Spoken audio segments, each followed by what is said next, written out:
Faly miarabantsika tsirairay avindray tratra ity alady maraina fa 4 volana aogositra ity tonga eto amin'ny fandraisana ny mofinaina indray isika amin'ity maraina ity ko manasanao na araka izany hatramin'ny farany. Alohan'ny deratsika ny amin'ny mofinaina an'io dia vavakisika. Itomban'Andriamanitra aho mbola velom-pisaoranao izahay ny amin'ny tombonandro izay menao anay an'io. Tsotra anay ihany koa izay hanome zavatsoa anay amin'izao maraina izao. Fa azo ny fomam-pananay ary omeo ny hery avy aminao izahay. Avaozy ny fomba fisainanay, ahafahanay mahatakatra ny tenao ambara ary ambileo zavatsoa ao anivon'ny fonay hanova ny fisainana sy ny fomba amam-panao rehetra. Aminaran'i Jesosy, amen. Lohateny mofinainantsika androany dia manao hoe fitahian-dehibe avy amin'ny fitsaharana ho an'ny tany.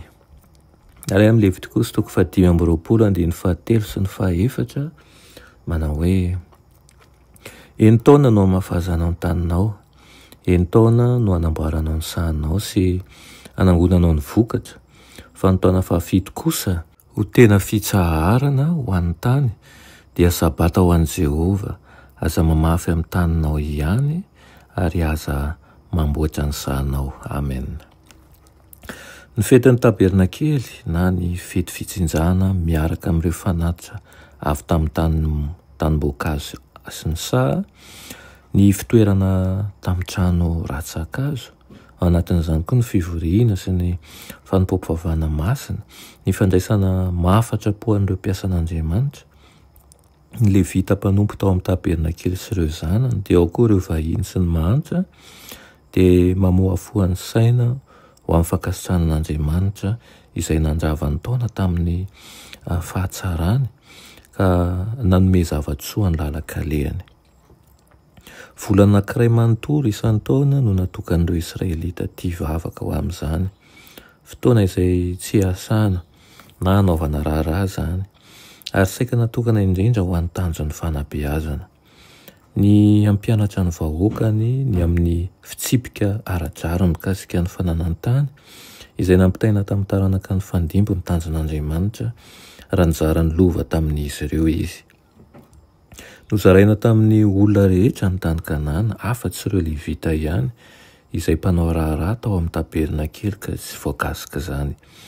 Na dia afaka nampiasa amin'ny kahalalana ny taniny aza ny rehetra, dia tsy azo natao ny manakalo ny lovan'ny taranany.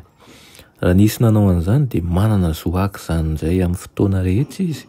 Afohy ny tsosa rehetra rehefa tapitra ny 7 taona, ary amin'ny 15 taona izay taon'ny jobily dia averina amin'ny tompony avokoa ny tany rehetra. Fomba fanabeazana anankiray ihany koa ny fampitsaharana ny asa fambolena.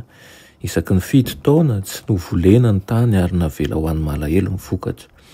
Nazahoana tombotsoa handinihana ny fifandraisana eo amin'ny fiarahamonina sy ny fanompom-pivavahana izany, ary koa hanaovana sasoa izay matetika no sarony vesatry ny fiainana sy ny asa mahasasatra. Ho hafa tokoa ny fiainan'ny olona raha ampiarina ao amin'ny tontolo misy antsika ankehitriny ireo fitsipiky ny lalàn'Andriamanitra mikasika ny fizaram-pananan'ireo, ary reny rafitra napetraka Andriamanitra teo amin'ny zanak'Israely ihany koa dia mifono hevitra lehibe indrindra dia ny fifankatiavana, ny fampitsonjovana eo amin'ny fiarahamonina, ary ihany koa ny fahatsapana ihany koa. Andriamanitra nanome ny tany, Andriamanitra no nizara azy, isika koa tokony hifampizara eo amin'ny tontolo rehetra misy antsika. Ka ny isika hisintona lesona mandrakariva amin'izany ka hanao aloha laharana indrindra ny fitiavan'Andriamanitra antsika. Afaka isika.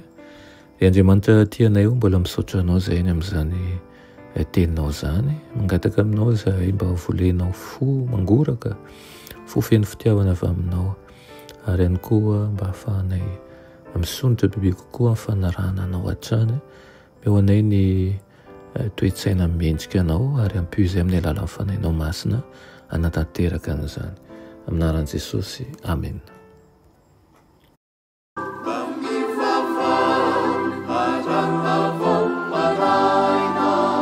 Tsarovina